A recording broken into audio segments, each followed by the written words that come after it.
कि हमारे सामने चुनौतियां दिनों दिन बढ़ती जाएंगी।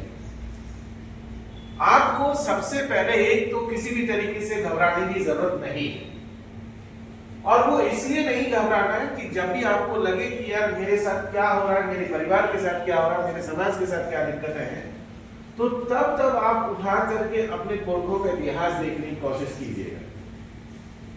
राजा शंकर शाह रघुनाथ शाह, अगर हम लोग उन 2-4 पन्नों को पढ़ भी ले, ज्यादा नहीं भी पढ़े, तो आपको एक प्रेरणा मिलेगी कि किस हालात से हमारे पुरखे गुजरे हैं, किस तरीके से उनको जबलपुर के भीतर ही तोप से बांध के उड़ा दिया गया, लेकिन उसके बावजूद भी वो झुके नहीं। और ऐसे पूरे देश भर में हमारे पुरखों की जो है बहुत लंबी जो है शहादत की लिस्ट है। आप देखेंगे तो पूरे देश भर में लगभग 150 से ज्यादा आंदोलन आजादी के समय पर आदिवासियों की तरफ से अकेले चले। तो ये आप मान के चलिए कि हम और उस विरासत से आते हैं जो बहुत गौरवशाली विरासत है। न किसी से डरने की जरूरत है, न किसी से जो है आपको कमतर फील करने की जरूरत है। आप अपने पुरखों से प्रेरणा लेकर के आगे बढ़ते जाइए। चुनौतियां अलग अलग लेवल पर अलग अलग तरीके की आती जाएंगी। सरकारी नौकरी को लेकर के चुनौतियां हैं, एक सरकार की तरफ से कुछ प्रॉब्लम्स है, वो सरकार का मामला है, उसको समाज के लोग और बाकी लोग देखेंगे। लेकिन हमारी जिम्मेदारी एज ए स्टूडेंट एक चीज है कि हम कैसे अपने आप को बेहतर बना सकते हैं।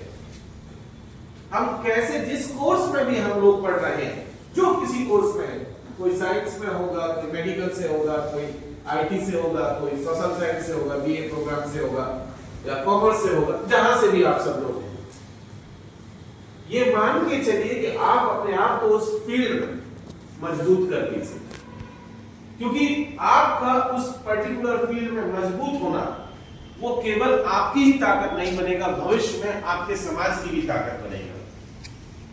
जिस समय मैं हिस्ट्री पढ़ रहा था तो किसी के जहन में ये भी नहीं था कि हम कुछ ऐसा कर पाएंगे कि लोग उसको सराहेंगे। लेकिन आज 20 साल बाद जब वो किताब आती है और लोगों को उसको पढ़ करके, अगर मैं ये मान रहा हूं कि कोई भी थोड़ी भी चेतना अगर अपने अंदर आती है तो मेरा काम सफल हो जाता है। उसी तरीके से आप जिस फील्ड में भी हैं, अपने आप को एकदम परफेक्ट करने की कोशिश कीजिए। चुनौतियां वहां पर भी होंगी, बहुत सारी दिक्कतें आएंगी, लेकिन टिके रहिए, क्योंकि आपके ऊपर सिर्फ आपका परिवार नहीं टिका हुआ है, आपका पूरा समाज टिका हुआ है। आप में से बहुत सारे साथी ऐसे होंगे जो अपने पूरे गांव से पढ़ करके अकेले यहां तक पहुंचे, क्योंकि वहां पर एजुकेशन ही नहीं पहुंची, स्कूल कॉलेज नहीं पहुंचे। तो ऐसे में आपकी जिम्मेदारी बहुत ज्यादा बन जाती है। आपकी जिम्मेदारी केवल अपने तक नहीं है, आपके समाज भी आपकी तरफ देखता है कि हमारा बच्चा, हमारे समाज का बच्चा अगर आगे बढ़ रहा है तो वो हम सब के लिए बहुत प्राउड फील करने वाली बात है। इसीलिए साथियों, इस बात को आप ध्यान रखें कि आप अपने आप को अपने जिस पर्टिकुलर सेक्टर में आप काम करें, जिस पर्टिकुलर फील्ड में आप काम करें, उसमें मजबूत कीजिए ताकि चीजें बेहतर हो पाए। क्योंकि हमारी लड़ाई आज की तारीख में संवैधानिक तरीके से इस देश को कैसे हम मजबूत कर सकते हैं, हम अपने समाज को कैसे मजबूत कर सकते हैं, हमारी ये लड़ाई है।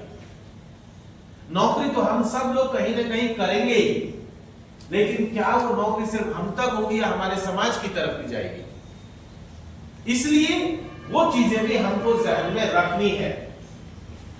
एक तीसरी चीज, और वो ये है कि आज की तारीख में हमारे सामने एक नया खतरा जो मोबाइल के तौर पर हम लोग देख रहे हैं, उसके फायदे भी बहुत है तो नुकसान भी बहुत है। जिस तरीके से एक नई कल्चर आदिवासी इलाकों में पनप रही है, वो रील वाली कल्चर जो है, हमारे बहुत सारे नौजवान साथी हैं जो लगातार उस इलाके में बढ़ते जा रहे हैं। मेरा एक बहुत सिंपल सा कहना है कि अगर आपको अपना फ्यूचर उस फील्ड में बनाना है तब तो एक बात है, लेकिन अगर उधर नहीं बनाना है तो अपना टाइम वेस्ट मत कीजिए, क्योंकि जिस टाइम पर यहां बैठे हुए एक टाइम आपका लौट करके नहीं आने वाला है, वो वापस नहीं आएगा। आपका बीता हुआ समय, उसकी कोई कीमत आप नहीं लगा पाएंगे। इसलिए तमाम तरीके के डिस्ट्रैक्शन से जो आपको बाहर की तरफ खींचते हैं, उससे वापस लौट करके अपने काम में जुट जाइए। यही एक रास्ता है अपने आप को मजबूत करने का, अपने समाज को मजबूत करने का, ताकि हम जो हमारे पुरखों की विरासत है उसको बचा सके। एक चीज, एक छोटी सी कहानी मैं जयपाल सिंह जी का जिक्र करना यह जरूरी समझता हूं। जयपाल सिंह मुंडा के बारे में शायद आप लोग जानते हो या हो सकता है कई साथी नहीं जानते हो। झारखंड के खूंटी के आदिवासी, 1918 में उन्हें चर्च के कुछ लोग पढ़ने के लिए, पादरी बनाने के लिए इंग्लैंड लेकर के गए, लेकिन वो पादरी नहीं बने। उन्होंने कहा कि मुझे पादरी नहीं बनना, मुझे पढ़ना है। और 1920 में उन्होंने एडमिशन लिया ऑक्सफोर्ड यूनिवर्सिटी में। इस देश के पहले आदिवासी जो विदेश में पढ़ने के लिए गए। ऑक्सफोर्ड यूनिवर्सिटी से उन्होंने बीए किया, 1925 में एमए किया इकोनॉमिक्स और फिलोसॉफी में, और 1926 में जो आईसीएस की परीक्षा थी, जो आज की तारीख में हम यूपीएससी कहते हैं, आईएएस कहते हैं, उस आईसीएस की परीक्षा को पास किया और पहले आईसीएस अधिकारी बनने वाले आदिवासी समाज की तरफ से जयपाल सिंह मुंडा साहब थे। 1927 और 28 में जब एम्स्टर्डम में ओलंपिक्स हुए थे, हॉकी ओलंपिक्स, उन हॉकी ओलंपिक्स में उन्होंने भारतीय टीम की, जो जिसमें आधे गोरे खेल रहे थे, आधे हमारे हिंदुस्तानी लोग थे, उस हॉकी टीम की कप्तानी की, क्योंकि वो खेल में भी बहुत स्मार्ट थे। हॉकी खेलते थे, फुटबॉल भी खेलते थे, लिखते भी थे, आईसीएस अधिकारी भी बन गए, मास्टर्स भी कर लिया, और 1928 में इस देश को हॉकी के फील्ड में पहला गोल्ड मेडल ओलंपिक्स में अगर किसी ने दिलाया था तो वो जयपाल सिंह मुंडा साहब थे, और वो आदिवासी थे। इस बात को कोई बताता नहीं। उस समय पर एक और चीज, ऑक्सफोर्ड यूनिवर्सिटी में जो सबसे बेहतरीन खिलाड़ी होते हैं उनको एक खिताब मिलता है, ऑक्सफोर्ड ब्लू का खिताब। वो पहले आदिवासी थे जिन्हें वो खिताब दिया गया। वो लौट करके आए 1930-31 में, बैठे 1930-31 में जब वो लौट करके हिंदुस्तान आए, एक सेल कंपनी में काम किया जो है बर्मा में, वहां से छोड़ करके फिर वो बीकानेर चले गए राजस्थान में। वहां बीकानेर की रियासत में जो है फॉरेन सेक्रेटरी बने। वहां से वो कुछ समय के लिए जम्मू कश्मीर चले गए। फिर आपका छत्तीसगढ़ में जो राजकुमार कॉलेज है, जो रायपुर का, उसके प्रिंसिपल रहे। फिर यहां से छोड़ करके वो कुछ समय के लिए अफ्रीका के चले गए। अफ्रीका में केन्या के भीतर एक कॉलेज था, नचीमोता कॉलेज, वहां पढ़ा है उन्होंने। और वहां से वापस आकर के 1937 तक आकर के वापस आकर के यहाँ एक आदिवासी महासभा, एक संगठन चल रहा था, उसको जो है उन्होंने जिम्मेदारी संभाली। और उसके बाद फिर आदिवासी समाज को वो पॉलिटिकल फील्ड में लेकर के गए। 1946 में संविधान सभा में आदिवासियों की तरफ से बात रखने वाले वो अकेले व्यक्ति हैं। हालांकि होने को तो संविधान सभा में, इस संविधान को बनाने वालों में लगभग 16 लोग थे आदिवासी, लेकिन 2 ही लोग हैं जो बोल रहे थे हमारे यहाँ पर हुकूम के लिए। एक जयपाल सिंह मुंडा, असम से जेजेएम निकोलस रॉय। संविधान सभा में जो कुछ आज हमारे पास है, चाहे पैसा हो, पैसा तो खैर बाद में आता है, अनुसूची 5 हो, अनुसूची 6 हो, हमारे बाकी के राइट्स हो, वो आपके संविधान सभा में जयपाल सिंह मुंडा की बदौलत, हमारे अपने पुरखे की बदौलत। उसके बाद 1948 में उन्होंने एक पार्टी बनाई, नाम रखा झारखंड पार्टी, जिसके नाम पर आज झारखंड बना हुआ है। ये नाम जयपाल सिंह मुंडा का है। विधानसभा में गए, लोकसभा में गए, और 1970 तक वो इसी तरीके से विधानसभा और लोकसभा के थ्रू हमारे समाज का भला करते रहे।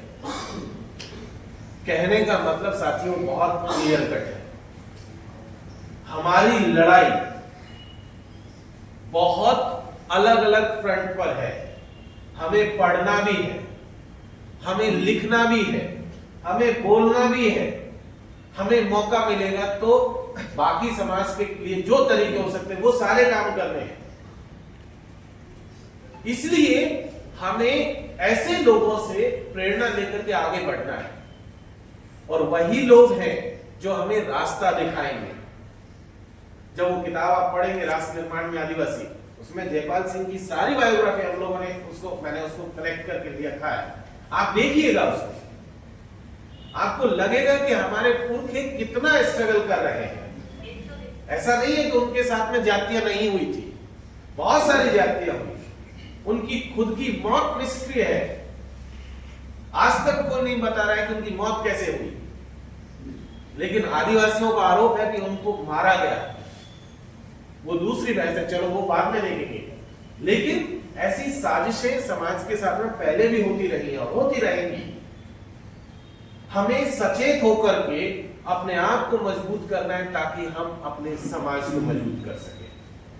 और यही एक रास्ता हमारे पास है, कलम और कॉपी का। हम जितने पढ़ेंगे उतना ही हम अपने समाज को आगे लेकर के जाएंगे। यही बात कह करके मैं अपनी वाणी को प्राप्त करता हूं। बहुत बहुत शुक्रिया।